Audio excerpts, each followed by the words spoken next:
अध्ययन का क्लास 4 का लेसन नंबर 19 पढ़ेंगे।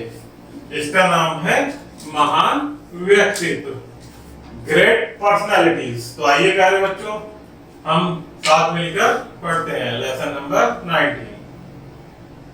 विश्व में सामाजिक एवं आर्थिक शोषण के विरुद्ध समय समय पर कुछ महान व्यक्तियों ने आवाजें उठाई हैं।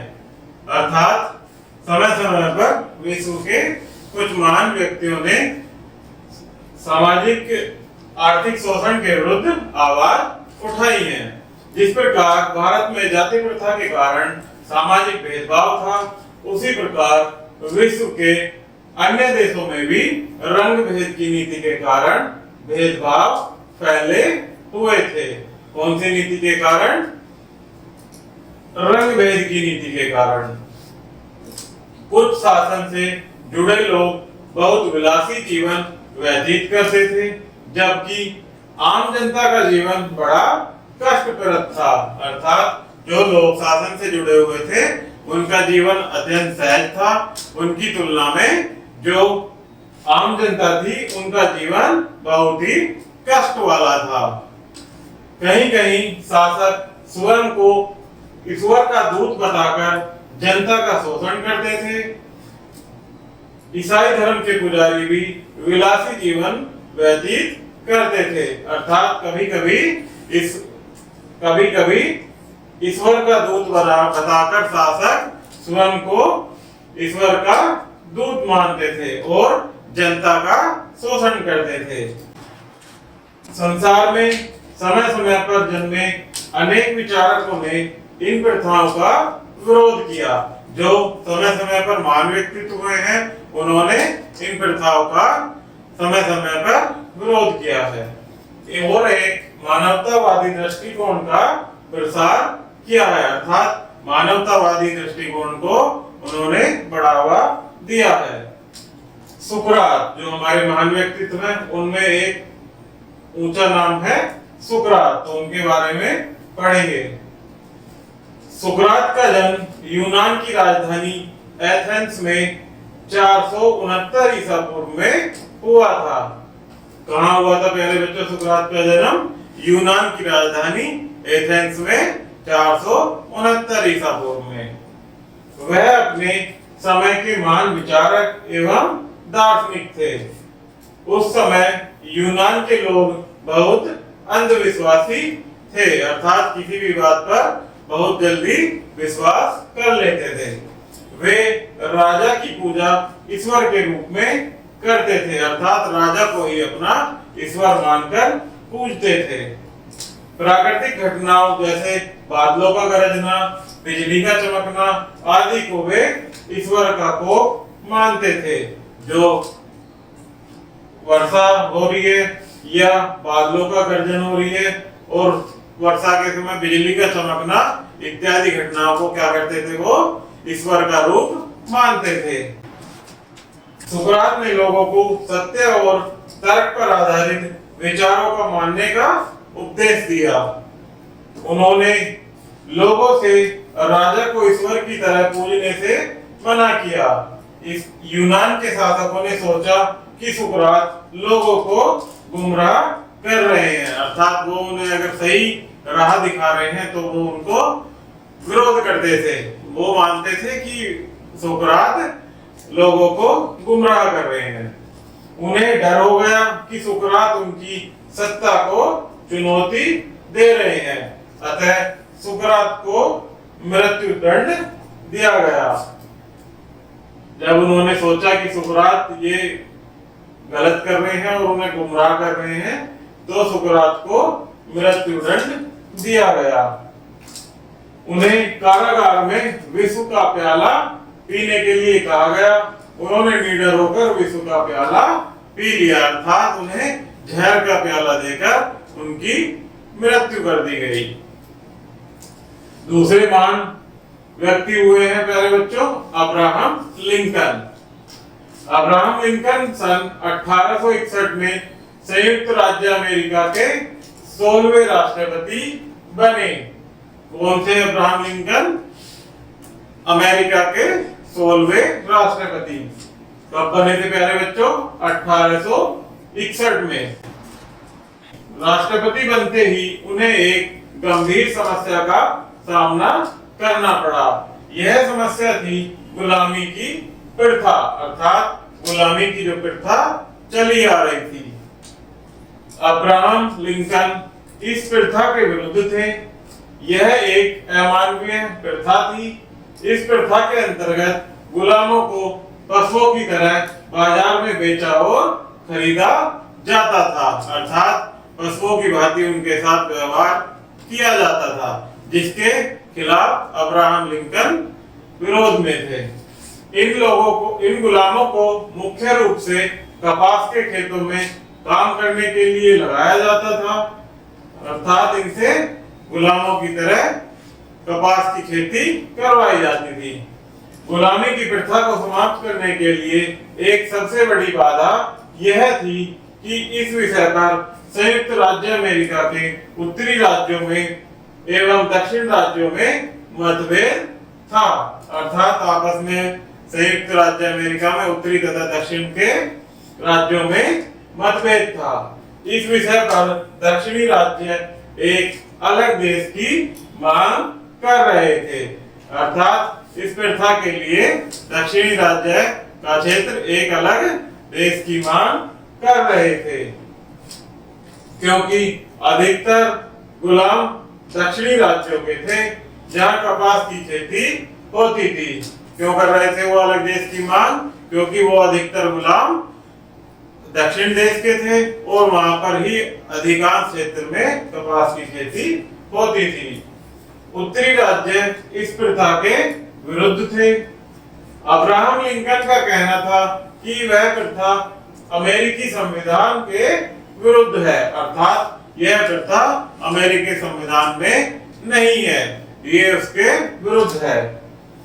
इसी विषय को लेकर सन 1861 में अमेरिका में गृह युद्ध हुआ, अर्थात इस प्रथा को लेकर ही अमेरिका में 1861 में गृह युद्ध हो गया। इस गृह युद्ध में लाखों लोग मारे गए।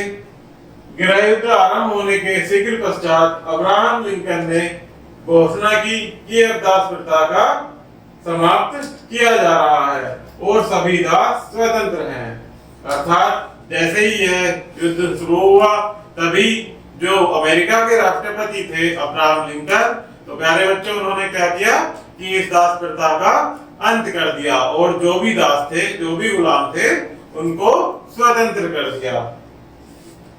गृह युद्ध का अंत अब्राहम लिंकन के पक्ष में हुआ, अर्थात जो अब्राहम लिंकन चाहते थे कि इस प्रथा का अंत हो, उस युद्ध का अंत इसीलिए अब्राहम लिंकन के पक्ष में हुआ। लिंकन इतने लोकप्रिय हो गए कि उन्हें दोबारा 1865 में राष्ट्रपति चुना गया, अर्थात इस प्रथा के समाप्त होने के बाद प्यारे बच्चों अब्राहम लिंकन का लोकप्रिय हो गए और उन्हें फिर दोबारा से 1865 में अमेरिका का राष्ट्रपति चुन लिया गया।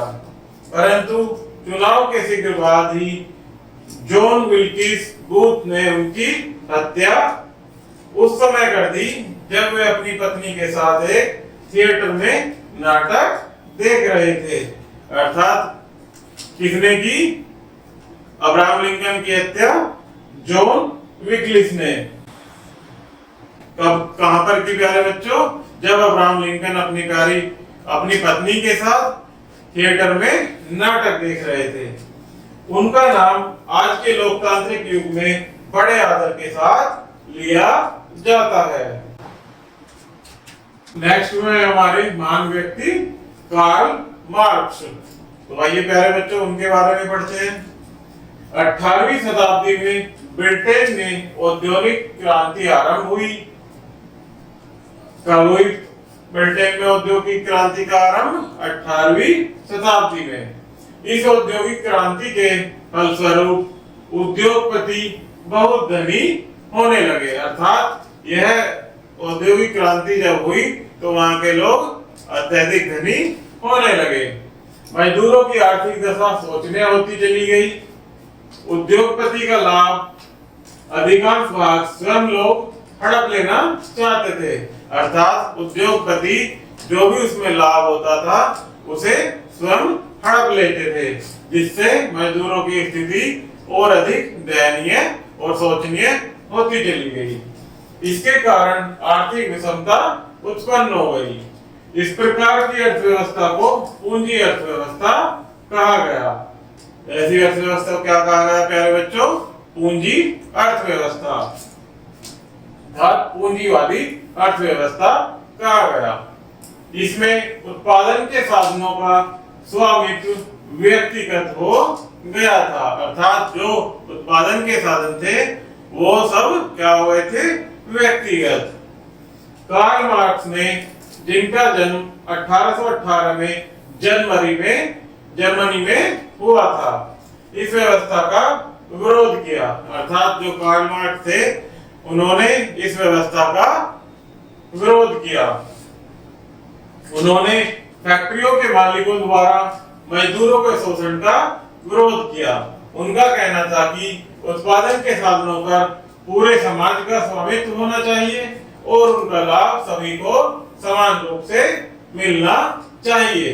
अर्थात कार्ल मार्क्स ने विरोध करते हुए कहा फैक्ट्री के मालिकों से कि उनके संसाधनों पर सभी का प्रभाव समान रूप से होना चाहिए और उससे होने वाले लाभ को सभी को समान रूप से देना चाहिए। उत्पादन के साधनों पर व्यक्तिगत स्वामित्व नहीं होना चाहिए। इस व्यवस्था को समाजवादी अर्थव्यवस्था का नाम दिया गया, जिसके बारे में किसने बताया प्यारे बच्चों? कार्ल मार्क्स ने। कार्ल मार्क्स और उनके मित्र फ्रेडरिक एंजल्स ने साथ मिलकर कम्युनिस्ट मैनिफेस्टो लिखी, अर्थात कार्ल मार्क्स ने किसके साथ मिलकर लिखी? फ्रेडरिक एंजल्स के साथ कम्युनिस्ट मैनिफेस्टो नामक एक पुस्तक लिखी। पुस्तक में उन्होंने विश्व के मजदूरों को संगठित होकर पूंजीवाद के विरुद्ध आवाज उठाने को कहा, अर्थात उन्होंने पुस्तक में लिखा कि तुम सभी विश्व के मजदूर एकत्र हो, संगठित हो, अर्थात यूनिटी में रहो और पूंजीवाद के विरुद्ध आवाज उठाओ। कार्ल मार्क्स ने एक दूसरी पुस्तक दास कैपिटल लिखी। इस पुस्तक में उन्होंने अपनी साम्यवादी विचारधारा को बड़े साहसपूर्वक प्रस्तुत किया। तो प्यारे बच्चों, कार्ल मार्क्स ने कौन कौन सी किताबें लिखी? एक कम्युनिस्ट मैनिफेस्टो और दूसरी दास कैपिटल। उस समय के पूंजीवादियों और शासकों को उनके विचार पसंद नहीं आए। वे मार्क्स के दुश्मन बन गए, अर्थात उन्हें जो वहां के मजदूर लोग थे उन्हें कार्ल मार्क्स की पुस्तक में लिखे उनके विचार पसंद नहीं आए और वे उनके दुश्मन बन गए। अतः उन्होंने अपना जीवन बचाने के लिए जर्मनी से भागकर कार्ल मार्क्स को भागकर इंग्लैंड जाना पड़ा। वह अपने विचारों को समाचार पत्रों द्वारा लोगों तक पहुंचाते रहे, अर्थात जब उनकी जान को खतरा हो गया तो वो वहां से जर्मनी से भागकर इंग्लैंड चले गए। वहां से भी वो अपने विचारों को समाचार पत्रों के माध्यम से लोगों तक पहुंचाते रहे। 1883 में इंग्लैंड में कार्ल मार्क्स की मृत्यु हो गई। उनकी इस क्रांतिकारी विचारधारा को मार्क्सवाद कहा गया। क्या कहा गया कार्ल मार्क्स की विचारधारा को प्यारे बच्चों? मार्क्सवाद। उनकी विचारधारा पूरे विश्व में फैली। उनके विचारों से प्रभावित होकर व्लादिमीर लेनिन ने रूस में साम्यवादी आंदोलन का नेतृत्व किया, अर्थात रूस में व्लादिमीर पुतिन ने रूस में साम्यवादी आंदोलन का नेतृत्व किया।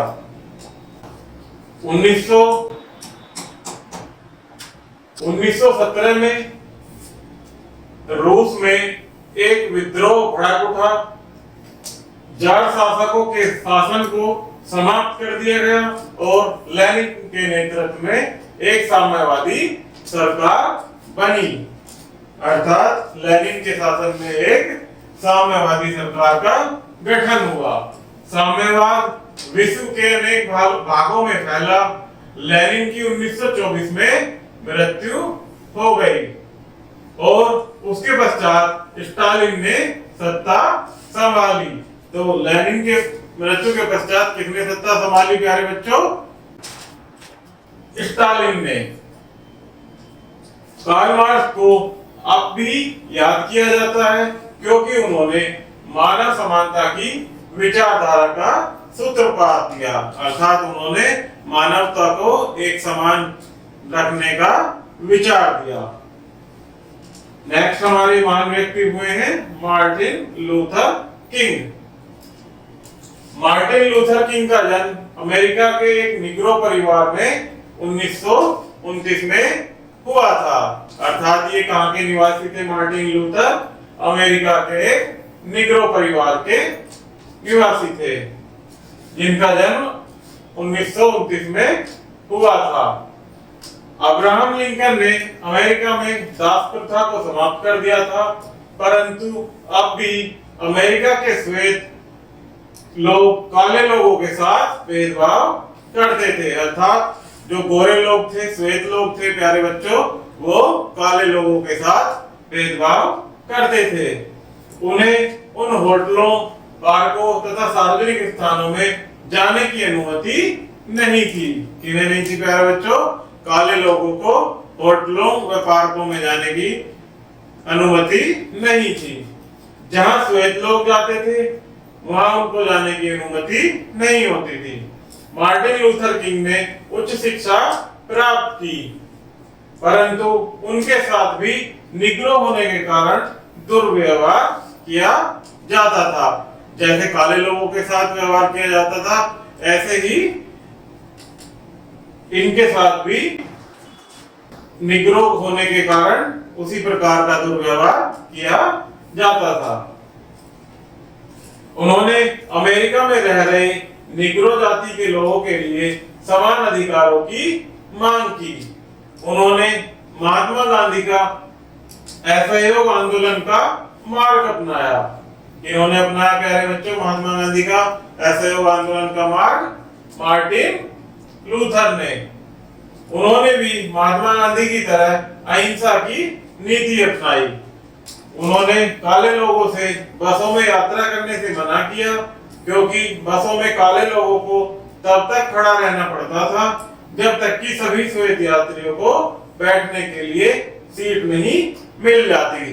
अर्थात वो अधिक काले तथा श्वेत लोगों में आपस में भेदभाव करते थे। उनके नेतृत्व में यह आंदोलन काफी प्रभावशील हो गया था। उन्हें शांति का दूत माना जाता था, अर्थात मार्टिन लूथर को शांति का दूत माना जाता था। उन्हें 1964 में नोबेल शांति पुरस्कार से सम्मानित किया गया। तो प्यारे बच्चों किसको किया गया? मार्टिन लूथर को शांति का दूत होने के कारण उन्हें नोबेल का शांति पुरस्कार से सम्मानित किया गया। श्वेत अमेरिकन ने 1968 में उनकी हत्या करा दी। अर्थात मार्टिन लूथर को एक श्वेत ने अमेरिका में 1968 में उनकी हत्या करा दी। तब उनकी आयु केवल 39 वर्ष थी। इसके बाद प्यारे बच्चों एक हमारे महान व्यक्तित्व हुए हैं हमारे मदर टेरेसा। उनके बारे में हम पढ़ेंगे। मदर टेरेसा न तो सुकरात की तरह महान दार्शनिक थी और न ही महात्मा गांधी की तरह स्वतंत्रता सेनानी। अर्थात मदर टेरेसा न तो सुकरात की तरह महान दार्शनिक थी और न ही महात्मा गांधी की तरह कोई स्वतंत्रता सेनानी थी। उन्होंने अपना सारा जीवन दीन दुखियों, अनाथों एवं कोढ़ जैसे भयंकर रोग से पीड़ित रोगियों की सेवा में लगाया। अर्थात वह जो किसी बीमारी से पीड़ित लोग होते थे, जैसे कोढ़, दीन दुखी होते थे, कोढ़ बीमारी से पीड़ित, उनकी सेवा में अपना सारा जीवन बिताया। कोलकाता की गंदी बस्तियों में रहने वाले लोगों की दशा बड़ी सोचनीय थी। उन्होंने वहां जाकर गरीब एवं अनाथ बच्चों की सेवा की। मदर टेरेसा का जन्म 27 अगस्त सन 1910 को यूगोस्लाविया में हुआ था। 18 वर्ष की आयु में ही लोरेटो कॉन्वेंट में शामिल हुई और एक नन बन गई। अर्थात प्रारंभ में उन्होंने दार्जिलिंग तथा कलकत्ता में अध्यापक का कार्य किया। उनकी रोगियों की सेवा करने में विशेष रुचि थी, अर्थात वो सेवा भाव में अधिक अपना समय व्यतीत करती थी। उन्होंने नर्स का प्रशिक्षण लिया। सन 1962 में उन्हें भारत की नागरिकता मिल गई थी। जैसे ही उन्होंने नर्स का प्रशिक्षण लिया तो वे भारत आई और उन्हें 1962 में भारतीय नागरिकता मिल गई थी। उन्होंने गरीबों और रोगियों की सहायता के लिए मिशनरीज ऑफ चैरिटी नामक संस्था की स्थापना की, अर्थात उन्होंने अपनी एक चैरिटी अर्थात एक संस्था का गठन किया। अब इस मिशन के केंद्र विश्व भर में फैले थे, अर्थात चैरिटी जैसे बहुत सारे संगठन विश्व भर में फैले थे, जिसमें हजारों की संख्या में लोग गरीबों के लिए बनाए गए अनाथालयों, अस्पतालों और स्कूलों में काम कर रहे थे। मदर टेरेसा को सन 1979 में नोबेल शांति पुरस्कार दिया गया। तो प्यारे बच्चों, नोबेल शांति पुरस्कार कब दिया गया? मदर टेरेसा को 1979 में, और 1980 में उन्हें भारत के सर्वोच्च नागरिक सम्मान भारत रत्न की उपाधि से भी विभूषित किया गया। अर्थात जो भारत का सर्वोच्च नागरिक सम्मान होता है भारत रत्न, उससे मदर टेरेसा को 1980 में सम्मानित किया गया। 5 सितंबर 1997 को कलकत्ता में उनकी मृत्यु हो गई। इन सब महान व्यक्तियों ने मानव जाति की समानता के लिए कार्य किया, अर्थात जो भी हमने ऊपर प्यारे बच्चों महान व्यक्तित्व के नाम पढ़े हैं, इन सभी ने क्या किया? मानव जाति की समानता के लिए जीवन भर संघर्ष किया, कार्य किया। उन्होंने जाति, रंग, नस्ल आदि किसी भी आधार पर होने वाले भेदभाव के विरुद्ध संघर्ष किया, अर्थात किसी भी प्रकार का भेदभाव के लिए इन्होंने अपने कार्यों से विरोध किया। ऐसे लोग अपने महान विचारों एवं आदर्शों के कारण सदैव अमर हो जाते हैं, अर्थात सदैव याद रखे जाते हैं। तो प्यारे बच्चों, इसमें कुछ स्मरणीय तथ्य हैं जिन्हें आप और हम मिलकर पढ़ेंगे। अब्राहम लिंकन अमेरिका के राष्ट्रपति थे, जिन्होंने अमेरिका से दास प्रथा का उन्मूलन किया, अर्थात अब्राहम लिंकन ने दास प्रथा का अंत किया। मार्टिन लूथर किंग ने अमेरिका में रहने वाली निग्रो जाति को समान अधिकार दिलाने के लिए संघर्ष किया, अर्थात निग्रो जाति के लिए उन्होंने अपना जीवन भर संघर्ष किया। मदर टेरेसा ने दीन दुखियों, अनाथों एवं रोगियों की सेवा के लिए मिशनरीज ऑफ चैरिटी नामक संस्था की स्थापना की। तो प्यारे बच्चों, ये बहुत ही प्यारा सा लेसन हमने और आपने साथ मिलकर पढ़ा। अगर वीडियो पसंद आए तो कृपया चैनल को लाइक एंड सब्सक्राइब कीजिएगा। धन्यवाद।